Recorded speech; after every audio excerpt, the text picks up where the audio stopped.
Hello Ichimoku traders, Chris Capri here, SecondSkiesForex.com. This is the first video in a three-part series that we promised as part of some new additions to the course in 2016. So this first video will be on, we'll be getting a little more depth into wave theory. So this first video is on intermediate wave theory practice. And so we're going to dive a little bit deeper into wave theory structure, kind of the components of this. And so I'm kind of excited because wave theory, so wave theory is part of the three pillars. The three pillars are time, price, and wave theory. And time is the basis, or we should say number. I guess you can say number, you could say time, you could say interchangeably. But time and number theory is the basis for all of Ichimoku. And so, but wave is part of one of the three pillars. And the main function of wave theory is to help us understand the structure of structure of price action, basically. And in particularly how that structure is relating to the imbalance between the buyers and the sellers. And so I personally, between the three pillars, for me personally, wave theory I think is my favorite because I think it offers the most in terms of entry methods, in terms of structure of price action, in terms of predictability or predictive analysis, and how to kind of understand when things are being disrupted or not. In some sense, we could do wave theory without, the Chiku, the Tenkin, and the Kijun to some degree. And so I personally like wave theory a lot. It's one of my favorites. And so we're going to talk about how we can use it for kind of a predictive analysis for future direction based on current wave structure. And we're going to talk about how we have to understand the series of waves, the structure of them, what that means, and when that structure is broken. And then we're going to end off talking about basic entry methods when we are kind of using wave structure in and of itself. These are now, and I say basic in the sense that we'd want to combine them with other elements. We'd want to combine them with, the 5 lines for sure. And so, but I'm going to give you some kind of basic tactics for additional entry methods to get into the market using wave and 5 lines. So we'll talk about those. And then we're going to talk about how you know where you are in terms of your skill set in Ichimoku wave analysis. So we'll end with that because in the book by Hironobu Sasaki, he talks about the level of a person's ability will determine in how, we'll talk about it, but he basically talks about different levels of Ichimoku practitioners using wave analysis alone and what they can see into the market. So let's get into this. Now, to make this a little bit easier, what I'm going to do is show kind of a naked chart with just the Kumo here. Et voila. And I want to come back to the pound dollar and talk about the wave structure in this one. So the pound dollar was the focus of our monthly analysis for February. And I want to dive into it a little bit further because there were some subtle elements of things I talked about that are critical concepts behind wave theory and wave structure, and basically taking your wave theory skills to an intermediate level. Right now they're in a very basic level, and we have to kind of build it up to an intermediate level. So for those of you that remember, I just need to briefly review. There are 3 types of waves. You have an I wave, which is a single leg. You have a V wave, which is 2 I legs basically, so this would be a V wave. And then you have an N wave, which is a I, and I, or a V in an I, basically. Now, for it to be a qualified N wave, we basically have 4 points. We have the top here, which is the A point, the B point, the C point, and the D point. And for it to actually qualify as a legitimate N wave, this would have to make a new low. If it doesn't make a new low, then it's an N wave, but the whole point of, you wouldn't really define it as a traditional N wave, because the whole point of an N wave is to make a series of new lows, basically, in the B and the D point. So those are the 3 waves, and we have several more, and we actually have just kind of a series of N waves here all the way down. And we're going to talk about this because this is kind of a classic example of so many wave components in one chart. And that's kind of why I want to dive into this. So if we think about just a simple I wave, or let's think about the I, the V, and the N wave in terms of price action. So if you remember, one of the goals of Ichimoku is to discover the imbalance in the market. The imbalance between the buyers and the sellers, or the imbalance in the order flow.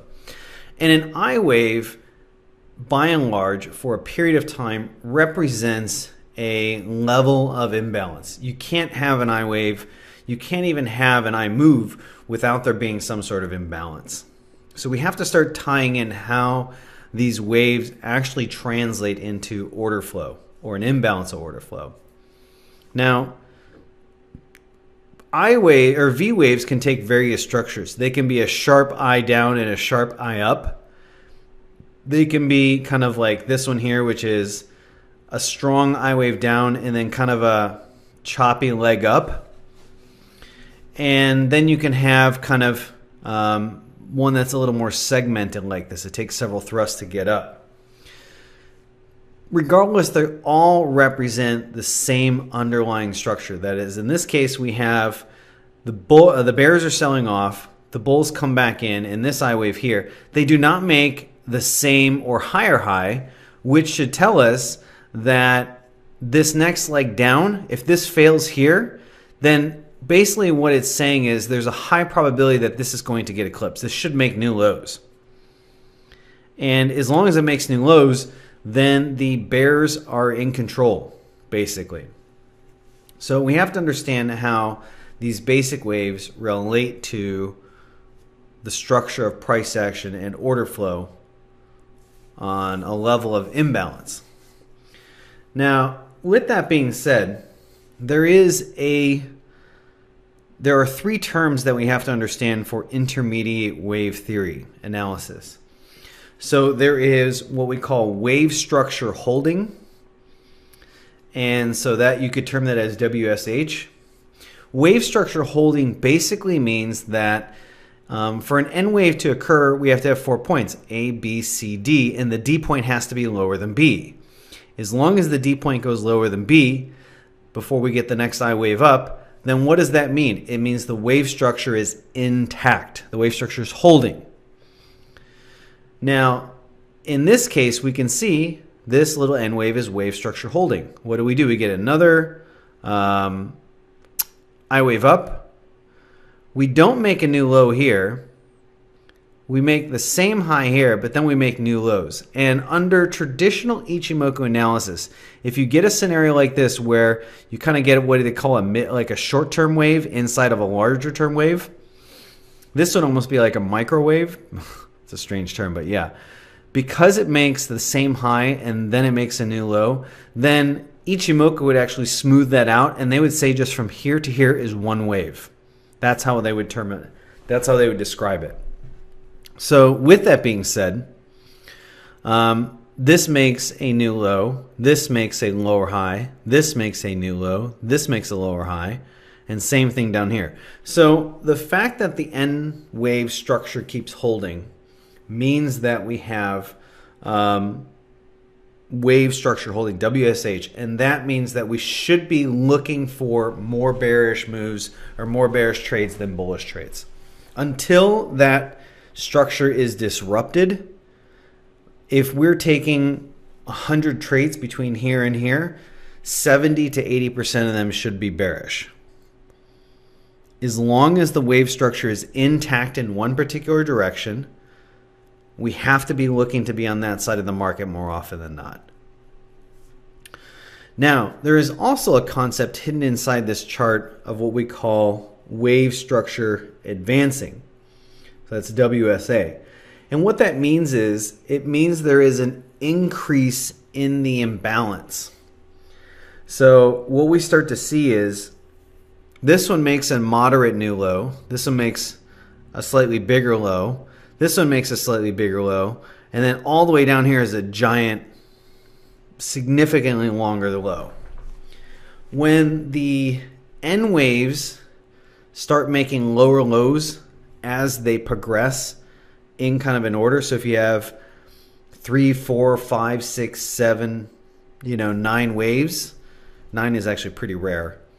But when you have a series of waves that it goes from expansion a little bit bigger low, much farther low from the other point, that is what we call wave structure advancing. And when you have that, that means the imbalance is increasing towards the bear side.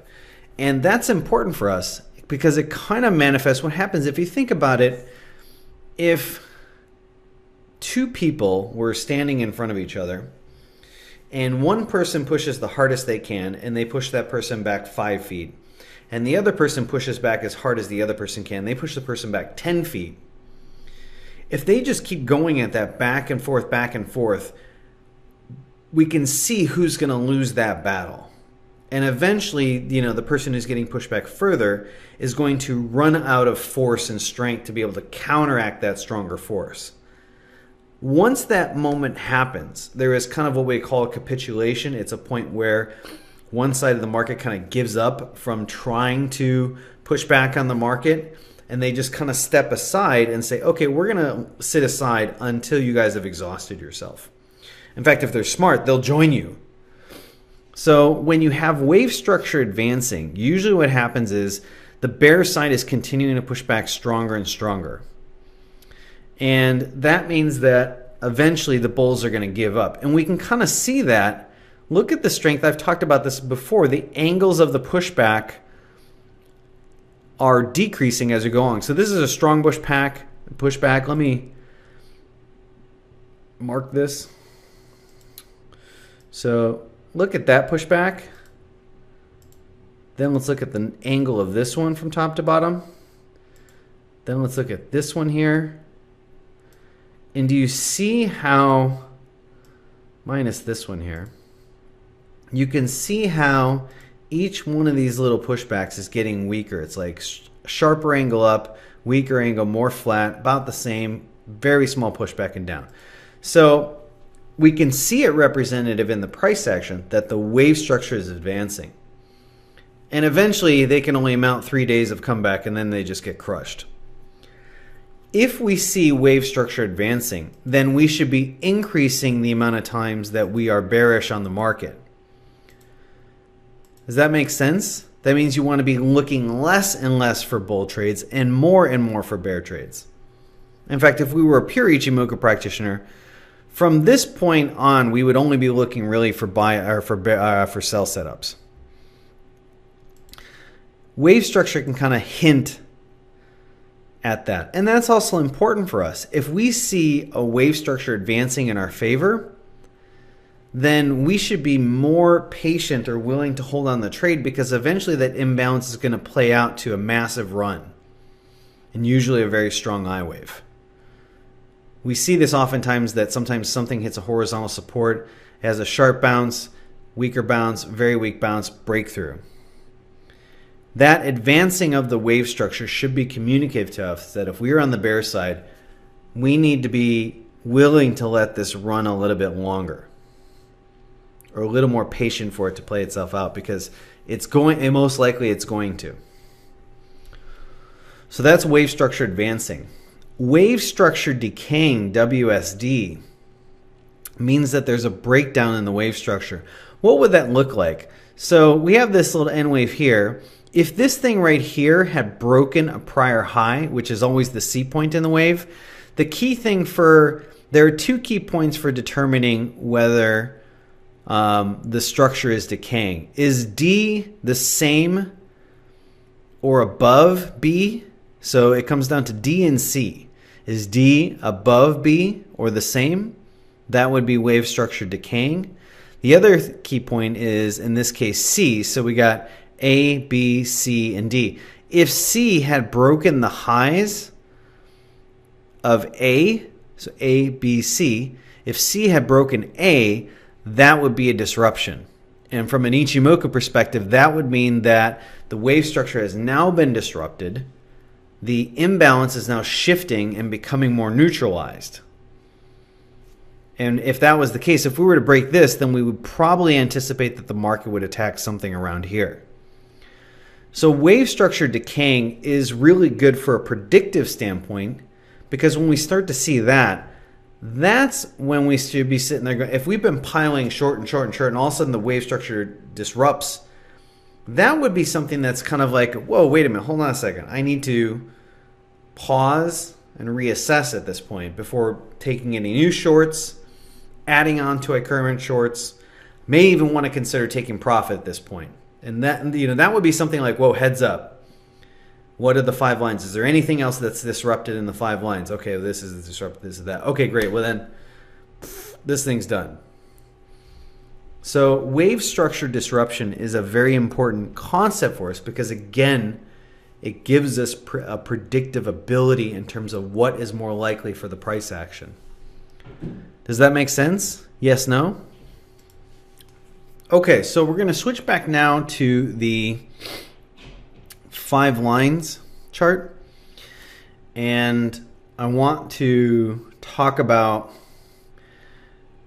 basic entry tactics that are kind of based upon the model of wave structure. So there are 3 types of entry methods based upon wave structure. It's important to note that we wouldn't do this solo without the 5 lines. So these types of entry methods have to be based upon wave structure in combination of 5 lines at a very minimum. So it's very important I make that disclaimer. Now, if we think about it, okay, an N wave structure, A, B, C, D, means that the next pullback, which would be E in this case, at best is going to be the same, but most likely it should be lower. And if it is lower and it begins to stabilize or harmonize with a part of Ichimoku, one of the 5 lines, then we should be looking at that as, hey, the structure is holding. We should be anticipating a new low in this case. And we should look at one of the 3 possible entry methods in terms of, or entry tactics, I should say, based upon wave structure. Let me go back briefly to the other chart. Okay, so what are the 3 tactics? The 3 entry tactics are what we call aggressive, moderate, and conservative. And what does that mean? So let's take this leg from here, here, here, down, okay? Or if you want to take another one, we can do here, here, here, down. So it's A, B, C, D, down. Either one of these will work, but we'll do this one here. So this is the A point, this is the B point, this is the C, this is the D. Now, what is the aggressive tactic? What is the moderate tactic? And what is the conservative tactic? Well, first off, if we're looking at a bear move, we have to look at the B point, which will kind of be the dividing line between, actually we should mark the A point as well. So here is the A point. Here's the A line, here's the B line, here's the C point, and here's the D point. And I'll mark that as well. In fact, I'll just mark all of them. Make it easy. Okay. An aggressive entry tactic is the one that gives the highest in terms of profitability, but it gives the least amount in terms of confirmation. I don't want to say confirmation. It gives the least amount of information from Ichimoku, and it takes a little bit more skill and a little bit more confidence in one's ability to understand Ichimoku to make these kind of trades. It's the most aggressive because you are trying to catch it at the highest part of the C point. And some of that we may not know in advance. This is why we have to combine this with the 5 lines, because the C point is going to have to match up to some other portion of the 5 lines. In this case, it's the Kumo, but it could be a Kijun, it could be a Tenkan line. Whatever that is, the C point, which is really unknown until it's kind of already produced another leg down, hence why it's aggressive. Because we have it's a really aggressive that in the sense that you're probably going to be the least accurate in this, but when you win these trades, you're going to make the most money possible because they give you the best entry possible. So the aggressive tactic is trying to capture as close to the high point of the C pullback as possible. And in this case, we already have that the market had held at the top of the Kumo here. So we shouldn't expect the C point to be at the top of the Kumo. I mean, it could be here, but this would be a marginal new low. And so the worst case scenario is your C point is right here. But other than that, the next C point would have to be here because this is the next line down. It's the next part of the band of resistance. So potential C entries would either be here or here. Now let me go back to the 5 lines so I can integrate. Okay, so here's the same move. It starts at the top of the Kumo. It sends away from it. So C is either going to be here or here in this case. It could be the Kijun, but since we've just come from the Kumo, it seems like if this thing is progressing, here we're inside the Kumo, here we're barely in the Kumo, then the next progression down would be barely touching the Kumo. What happens in the next progression down? Barely crosses the Kijun, doesn't even touch the Kumo. What's the next progression down? Touches the Tenkan, doesn't even touch the Kijun. So as we further progress on into a level the level of imbalance, the farther away that C point will be from the Kumo. In the early stages, it will either be a breach of it or the top of the Kumo. This one we wouldn't want to take. This one is an ideal setup because we got a flat Kumo here. It continues to reject here. This is a progression of the rejection. First it breaks through the Kumo, then the Kumo holds. This is ideal. This one's just as fine. You could even use one of these to write it down. This is also a textbook progression. So do you see how the depth of the Ichimoku from the back of the Kumo, actually past the Kumo, back of the Kumo, front of the Kumo, just past the Kijun, just to the Tenkan, that's all a progression away from, or a progression through the momentum. The further momentum is, the stronger the momentum is, the further it is away from the Kumo. So a C point can only be one of these 5 points. Top of the Kumo, bottom of the Kumo, Kijun, Tenkan. Sorry, 4 points in this case. That would be it. And it does, and again, this is why it's aggressive, because we are using kind of a speculative method to get into it, holding that, or kind of assuming or hoping that one of these points will hold along the way. But it also gives us the highest profitability. So you kind of have to decide what kind of trader are you, and are there situations where it just looks textbook and you say, okay, that makes sense. In this case, it was a perfect progression. Progression 1 breaks through. Progression 2 stops at the end of the Kumo.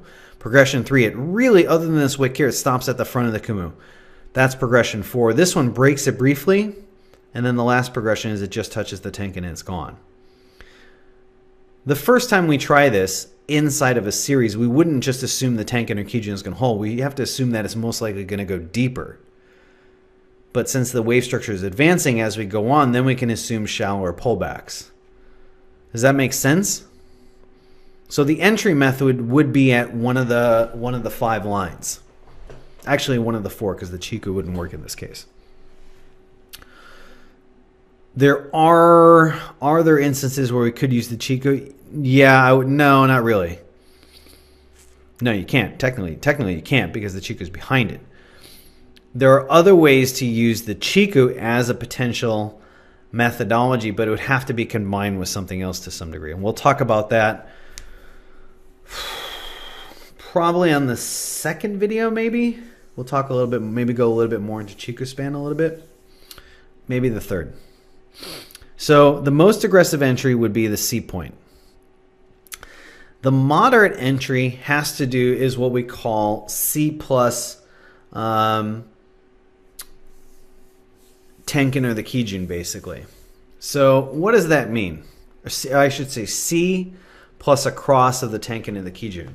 What does that mean? So in this case, let's take the same move, A, B, C, D. In fact, I wish I could delete. Oh, I can delete it. Pew, gone. Okay, that was fun. So let's take the same move to show what a moderate entry would be. This is the A, the B, the C, and this is, we don't know, but let me mark those lines here. That's 2. Now let's say you miss C and you feel like this is most likely going to make a new low. The moderate entry would be after the price has crossed, it has made a high, it has made a C high point, which is above the Tenkan or the Kijun, above the Tenkan and the Kijun, and price has now crossed back down below the Kijun or below the Tenkan. So the moderate entry would either be price crosses the Kijun again, goes above it and then crosses below it, or the second entry would be price goes above it and crosses below the Kijun and the Tenkan. You can see that crossing below the Kijun and the Tenkan is the most conservative of these two. But what that would mean is price hit resistance and then sold off. And with the wave structure intact, we would be assuming that we're going to make a new leg down. So what would that mean for us? It means lesser profitability, but more of the Ichimoku elements are in place to kind of say, hey, this is a more likely scenario. So it's going to reduce profitability for sure, but it gives you a little bit more information, I guess you could say. It gives you a little more supporting elements from Ichimoku. So that is the moderate entry. Now, taking the most conservative entry, let's take the same move, the A, the B, the C. The most conservative entry would be a crossing below the B point. So we've broken below A, B, C. We've broken below this here, and that means we're anticipating we're going to make a new low. Now, it wouldn't be on a candle close.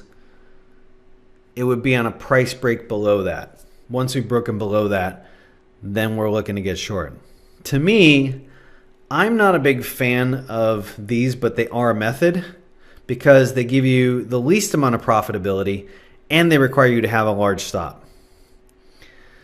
The upside of them is that by breaking this new low, we can pretty much anticipate that what's going to happen is that it's going to make a new low, and any pullback isn't going to get as high as the prior C point. So our stop from an Ichimoku perspective has to be quite large. It has to be pretty much right above, just a few pips above the prior C point. And what you're really trying to target is a couple things. One, by taking out this low, we've tripped the stops of the bulls that push the market back up here. Two, we're hoping that we're going to get a good momentum run down by breaking that. If we don't, then what we're really hoping for is that any bounce that comes back to here or bounces back up above this B point is never going to make it to C again. And what that's going to lead to is another leg down. So we're trying to capture either a momentum move down, or we have to wait a little bit and capture this next leg down.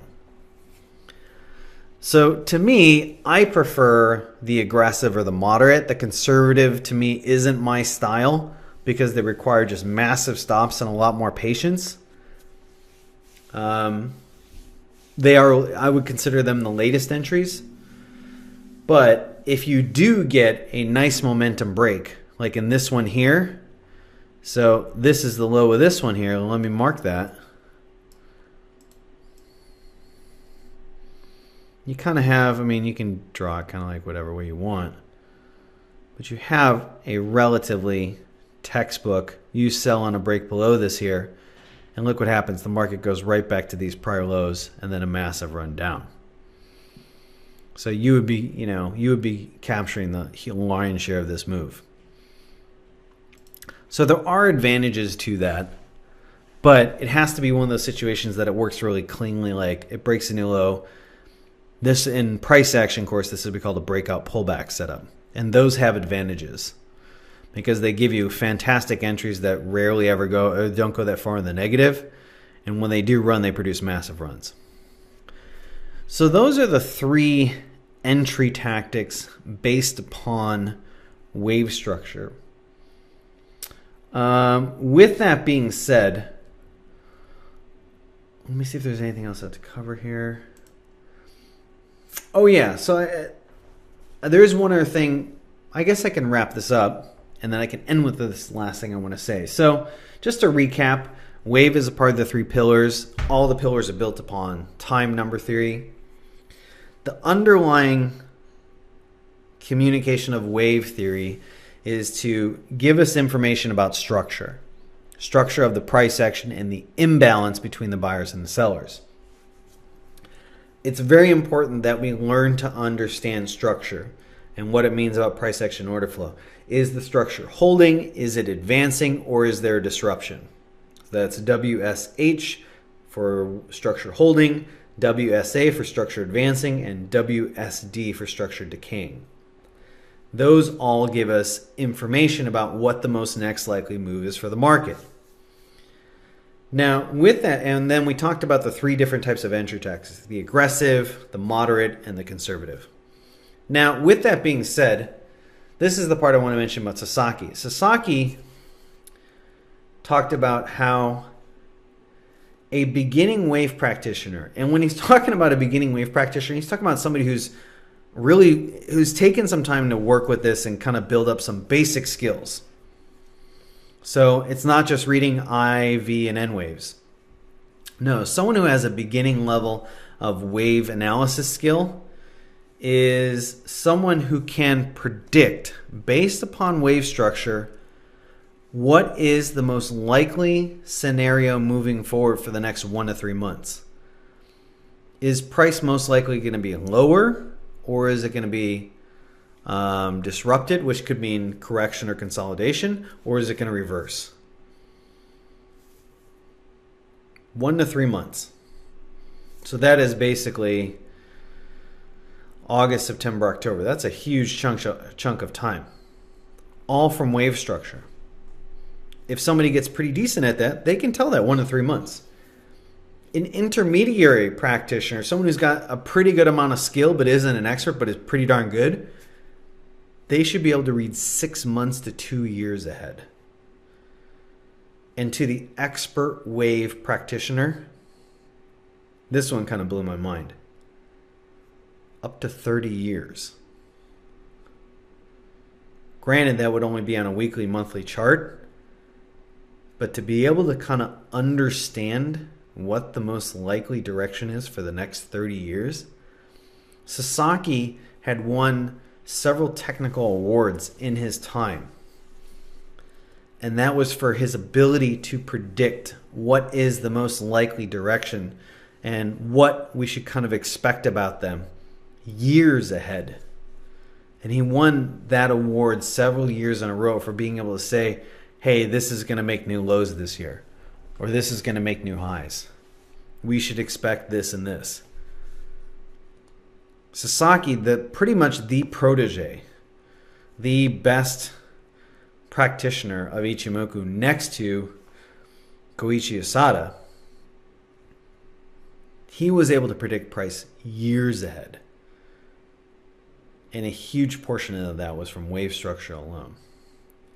That's how powerful this is. That's how much information this gives you.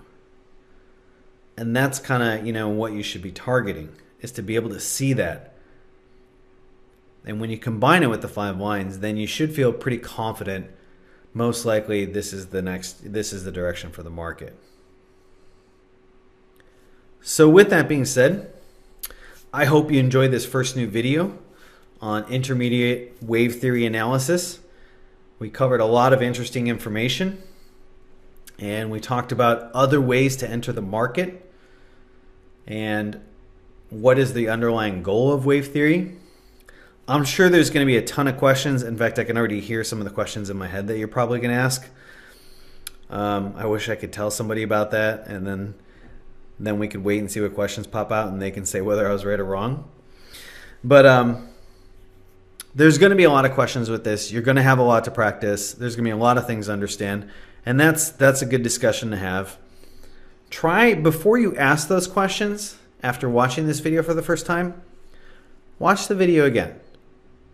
And then look at some charts, and look at your notes, and take a little bit practicing with this. And then, after a couple days, then see if those same questions are there. I'm willing to bet some of those questions will go away, and the ones that remain, those are the real questions. So with that being said, I hope you enjoyed this video. We got a couple more videos to go in this quarter, and there's some really exciting stuff. I'm really excited about some of the new videos we're going to do. So with that being said, I hope you enjoyed this. I look forward to hearing from you, and I will see you inside the course.